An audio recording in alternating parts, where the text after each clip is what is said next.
Here's an uncomfortable truth.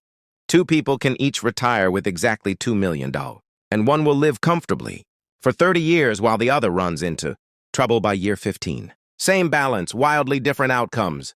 Why? Because enough isn't a universal constant. It's deeply personal. Someone retiring in rural Tennessee with a paid-off house and modest tastes is in a completely different financial universe than someone retiring in San Francisco who still carries a mortgage and loves to travel internationally. Generic retirement calculators spit out a single verdict: you're on track, or you're behind, without knowing anything about your actual life. The real exercise isn't plugging numbers into a tool. It's getting brutally specific about what your version of retirement actually costs per month, and then testing whether your portfolio can sustain that. The classic guidance here is the 4% rule. Withdraw 4% of your portfolio in year one, roughly $80,000 on $2 million. Then adjust that amount for inflation each year after. The idea is that this withdrawal rate has historically allowed a portfolio to last about 30 years without running dry. But treat this as a starting point for conversation, not gospel. The 4% rule was built on historical market data, and your retirement won't unfold in some smoothed-out historical average. It'll unfold in real time, with real market conditions, real health events, and your real comfort level with risk. Some years you might spend more, a big trip, a home renovation. Other years less. The smartest retirees treat withdrawal rates as a flexible guideline they revisit annually, not a number carved in stone. Here's something a lot of people get wrong. They think of Social Security as just a small monthly check, but waiting to claim it, ideally until age 70, dramatically increases that guaranteed inflation-adjusted income for the rest of your life. Why does this matter so much? Because every dollar that comes from Social Security is a dollar your portfolio doesn't have to generate.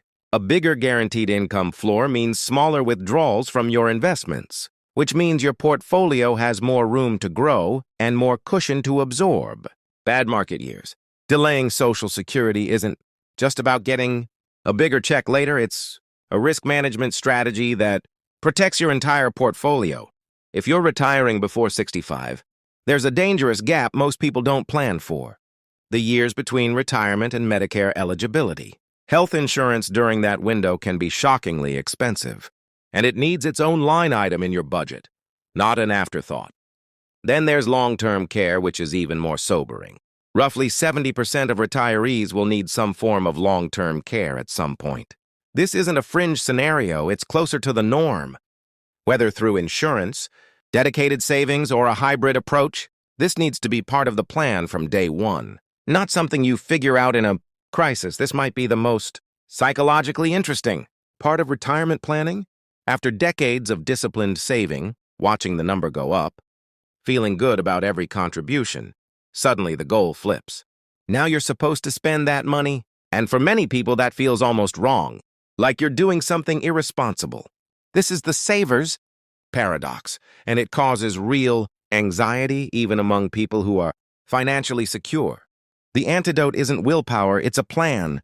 When you have a clear, tested strategy showing exactly how much you can spend sustainably, that plan becomes permission. It transforms spending from a source of guilt into a confirmed part of the design. You saved for this. The plan says it's okay. Now go enjoy it. One of the scariest risks in retirement is sequence of returns risk. The danger that the market crashes right when you start withdrawing money. If you're forced to sell investments at depressed prices early in retirement, it can permanently damage your portfolio's ability to recover, even if the market eventually bounces back. The solution many experts recommend is a bucket strategy. Keep 2-3 years of living expenses in cash or highly liquid stable assets. When the market drops, you draw from this cash bucket instead of selling stocks at a loss. Your long-term investments get breathing room to recover while you ride out the downturn on cash reserves. It's essentially a shock absorber for your portfolio. For most people, $2 million is genuinely life-changing money. It's the kind of number that can shift your entire mindset from scarcity and worry to a quieter, more durable sense of financial peace. But that shift doesn't happen automatically just because the number is big. It happens when there's a structure behind it. a realistic spending plan, a smart Social Security strategy, healthcare costs accounted for, and a buffer against market volatility. The number gets you in the room. The plan is what lets you actually relax once you're there.